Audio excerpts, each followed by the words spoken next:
students, today we are going to study subject English. Write words each of sound double S and double L. आपको क्या करना है, आपको इस तरीके से बॉक्स बनाना है, ठीक है।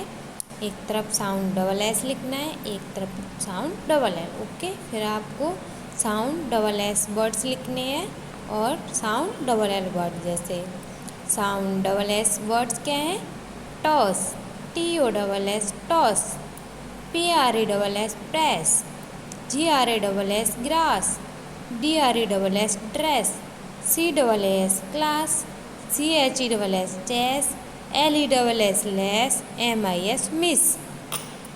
क्या साउंड वर्ड है ये सभी, डबल एस, ठीक है।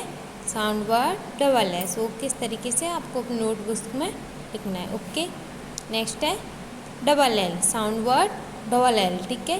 साउंड वर्ड डबल एल क्या है, जैसे BALL बॉल, इसमें क्या साउंड वर्ड है, डबल एल, ओके।